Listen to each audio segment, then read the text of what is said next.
Thanks for coming back on This Week in Football presented by Geico. Ever since Rex Ryan has been the head coach of the Jets, Dennis Thurman has been on his staff.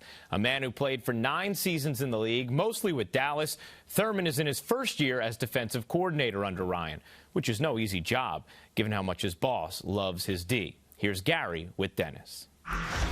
Dennis, I covered you when you played for the Cowboys, and you had that great defensive line with Too Tall Jones, Harvey Martin, Randy White. Now you have 3 really good young defensive players, in Muhammad Wilkerson, Sheldon Richardson, Quentin Coples. Do you see any similar traits in those guys into the Dallas days? Well, in a way, yeah. I mean, the fact that they can put pressure on the quarterback. They're all athletic. They're talented. You know, the biggest difference is that they're younger, you know, than that group. You know, Randy, Ed, you know, Harvey, John Dutton, all those guys, I mean, they were older. They were more proven vets. These guys are just scratching the surface of their ability. So, you know, the way we look at it, some exciting times, you know, in the future for the Jets. Muhammad Wilkerson has played well enough that people are now considering him, you know, potentially be a Defensive Player of the Year. What kind of improvement has he made from last year to this year? Tremendous amount. The biggest thing for, you know, young guys is to understand how to take coaching from the practice field into a game. And he's accepted coaching from Carl Dunbar, who, by the way, is one of the better D-line coaches in football.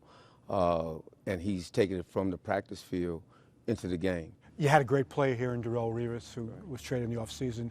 D. Milner steps in as a first-round pick, has had his ups and downs this year. What do you see in him, and how would you rate his progress? Well, he's progressing. The thing that that happened to D early was that missing OTAs, missing mini camp, missing parts of training camp, you don't catch up. And then, you know, you get your opportunity to play, you're learning on the fly. You're playing against some of the better football players that have ever played. And you're going to have some ups and downs. You know, the biggest thing for us is to keep his confidence up, continue to work with him on his technique and fundamentals, the basic understanding of our defense. So we feel like if he can build off of that, then we will begin to see why we drafted him at number 9. Dennis, you have the title of defensive coordinator. Right. First time you've had that title in your NFL coaching career. Right. But everybody knows that Rex calls the defenses. Right. Would you like to? No, because I have my input. I know where my input is. I know where my strengths are. I know where Rex's strengths are. And I feel like we work well as a tandem.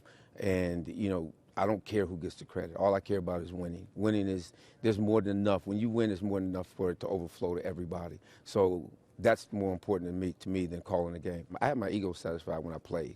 Okay, now I'm a coach. It's about the players. This is not my time. This is their time.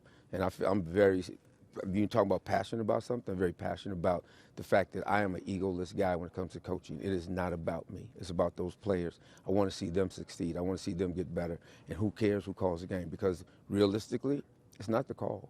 It's how the call is played. You were an extremely popular player in the locker room. Right. Everything seemed to center around you. Players gravitated towards you. You had that kind of a personality.